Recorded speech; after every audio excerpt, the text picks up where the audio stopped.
Israël riposte à l'accalmie à Gaza par une escalade de ses mesures d'occupation en Cisjordanie.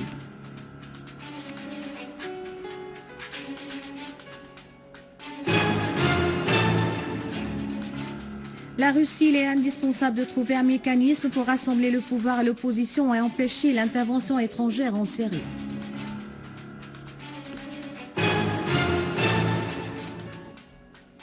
Les terroristes subissent des coups durs en vie et en matériel dans la banlieue de Damas, à Homs et à Alep.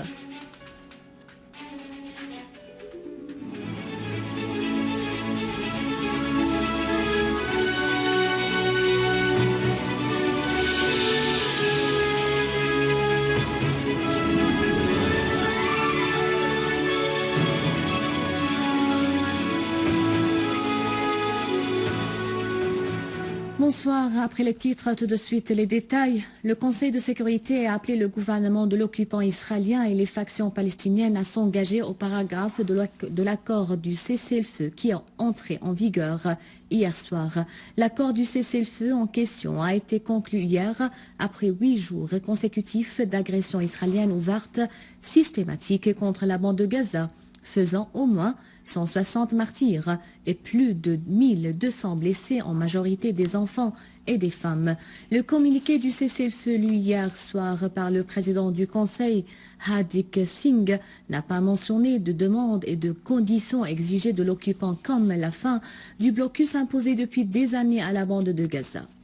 Le communiqué s'est contenté de dire que les blessés et les sinistrés de la bande de Gaza du fait des agressions israéliennes doivent recevoir d'aide humanitaire.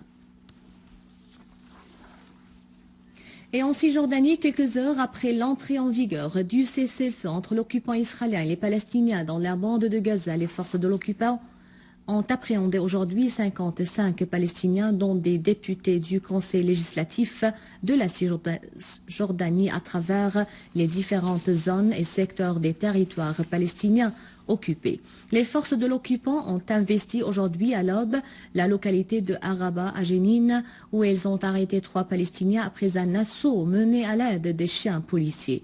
D'autre part, des accrochages ont eu lieu par la suite entre ces forces et les habitants de cette localité, où l'occupant a utilisé des bombes lumineuses et des balles avant d'ériger un checkpoint à l'intérieur de la localité pour procéder à l'arrestation de nombreux Palestiniens.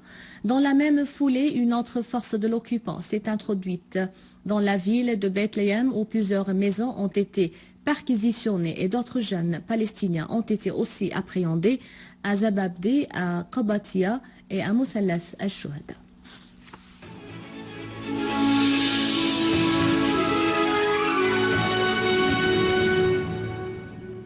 Le ministère russe des Affaires étrangères a affirmé que la voie militaire ne résolvait jamais la crise en Syrie et qu'il était indispensable de trouver par les Syriens eux-mêmes un mécanisme de rassembler le pouvoir et l'opposition, de cesser l'effusion du sang, d'empêcher l'ingérence étrangère et de faire des réformes démocratiques. Pour sa part, le vice-ministre russe des Affaires étrangères, Sergei Ryabkov, a mis en garde contre la présence militaire aux frontières syro-turques qui, selon lui, accentue la tension sur ses frontières. Au sujet de la demande de la Turquie à l'OTAN de lui fournir des systèmes antimissiles pour qu'ils soient déployés aux frontières avec la Syrie, Ryabkov a fait noter qu'il fallait connaître la réaction des alliés de la Turquie au sein de l'OTAN, qui a promis d'examiner immédiatement la demande de la Turquie. Et le vice-ministre russe des Affaires étrangères, Mikhail Bogdanov, a déclaré qu'une délégation du Comité de coordination nationale pour les forces du changement démocratique se rendra à Moscou le 28 et 29 du mois en cours. Dans une déclaration à la chaîne Russia Today, Bogdanov a souligné que la visite de la délégation est à l'invitation officielle de la Russie pour s'entretenir des derniers développements de la crise en Syrie. Bogdanov a précisé que la table de négociation est ouverte devant toutes les forces de l'opposition syrienne sans exception. Répondant à des accusations proférées par Erdogan en direction de son homologue irakien Nouri al-Maliki, ce dernier a appelé dans un communiqué Erdogan à s'efforcer d'accorder plus d'intérêt aux problèmes internes turcs et de ne pas impliquer davantage la Turquie dans les affaires des pays de la région. La Turquie, selon le communiqué, doit régler les problèmes internes au lieu de se préoccuper des problèmes d'autrui et au gouvernement turc de bien saisir cela. A réaffirmé le communiqué. Le gouvernement turc doit expressivement se pencher sur les problèmes que vit le peuple turc qui aspire à d'importants changements politiques pour jouir d'une vie meilleure basée sur le respect, l'échange des intérêts et la non-ingérence dans les affaires internes, ce qui constitue une opportunité à saisir pour établir une meilleure relation de bon voisinage, a-t-il ajouté.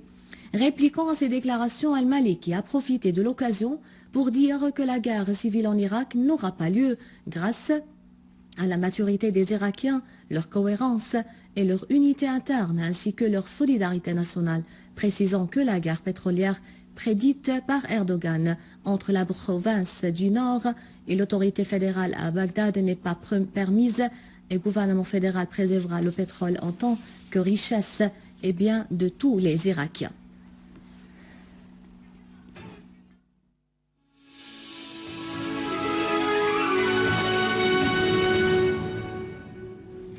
Dans la banlieue de Damas, une unité des forces armées a poursuivi la traque des terroristes mercenaires, tuant nombre d'eux à Dereya. Et dans le village d'Iabié, des accrochages ont éclaté entre une unité des forces armées et des terroristes qui semaient la panique parmi les citoyens du village et détruisaient les biens.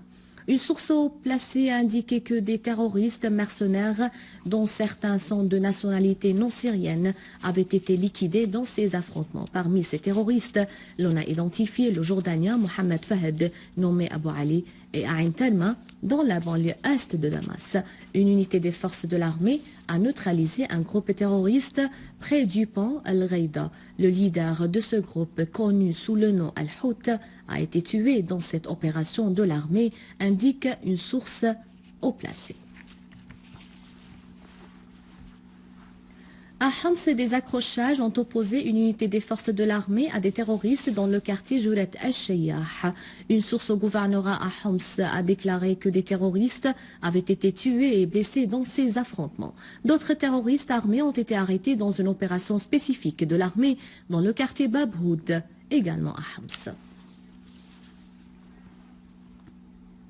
Et à Alep, poursuivant leur mission nationale dans la traque des résidus du terrorisme, les forces de l'armée arabe syrienne ont purifié la place Leiramoun des groupes terroristes armés qui sévissaient dans cette région. Auparavant, l'armée arabe syrienne a mené une série d'opérations spécifiques dans différentes régions d'Alep au cours desquelles des dizaines de terroristes ont été tués. À la fin de ce journal, un rappel des principaux titres. Israël riposte à l'accalmie à Gaza par une escalade de ses mesures d'occupation en Cisjordanie.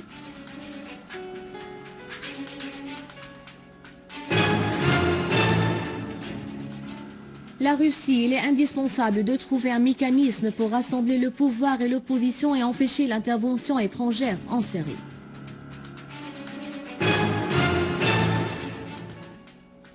Les terroristes subissent des coups durs en vie, en matériel dans la banlieue de Damas, à Homs et à Alep. C'est la fin du journal. Merci de votre fidélité et merci de nous suivre sur Internet syriaonline.sy. Bon après-midi.